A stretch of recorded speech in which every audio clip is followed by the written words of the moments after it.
Well, this is my scenic journey home from where I'm building an ICF house. This is the private drive down. There's a couple other places at the end, but it's a fair distance through the woods. And then we go through the gate onto the Admirals Cove development. Now, every road here is named after an American admiral. And this is what's called Bird.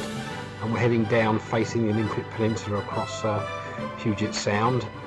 This road's adapted with the local government, but once you come to this point here, it's only Admirals Cove. Now this is kind of by a little lake to the right there. There's otters in that lake, but apparently it's too toxic to swim in. Now this is the place where there's a swimming pool. There's a lake there. You get a nice view of the Olympic Mountains there to the side of the swimming pool, which is the beach club, which you have to be a member of if you own property there. And this is the parallel to the coast, heading through the development. No one seems to be worried about global warming here because it's only about 4 foot above sea level, max of sea level. Anyway, we're now heading to the kind of birdie area. Let's get another quick look at the sea here. To the left, we're going to turn up there in a minute. Very narrow bend. But now this is going along, got Crockett Lake on the right. Loads of people watch birds here. It's a couple of miles here, and on the left there used to be a lot of buildings, but there aren't any now. In the distance we're heading towards Fort Casey, which is kind of late Victorian fort, designed to protect Puget Sound from anybody coming from the ocean. And on the right here we have a restaurant that we go to, and on the left that's the ferry port there. That's where the ferry comes in. That's the ferry stuff, and so in those woods we've got the Camp Casey. Now watch for deer. There's a lot of deer around here.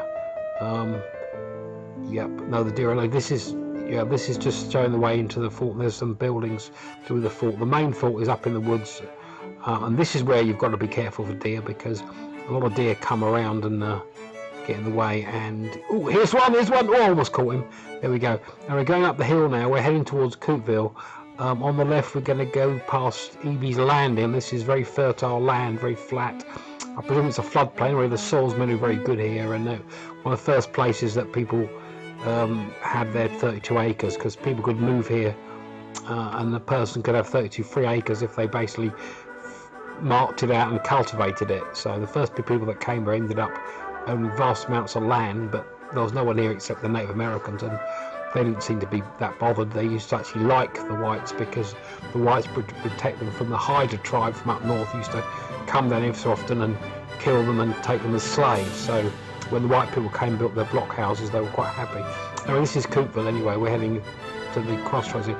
This is a school crossing. This is the main junction. You've got the Red Apple store on the left. You've got Toby's Tavern on the right. This is kind of the other side of the highway. We kind of tend to drive down here and not walk because we're lazy. Anyway, this is the main traffic lights on Highway 20, they call it. That's the main north-south road, though it's technically east-west, but on Woodby Arm it's north-south. Anyway, we're crossing down towards downtown Coupeville. My house is on the right, down 4th Street. Now we see here a sign. We get the Heritage Bank sign, and then we've turned. There's the bank. And here we go, we're heading down the dip, and I'm just down the dip, and that's my house to the right. Anyway, that's it. Happy Christmas to you all. Bye then.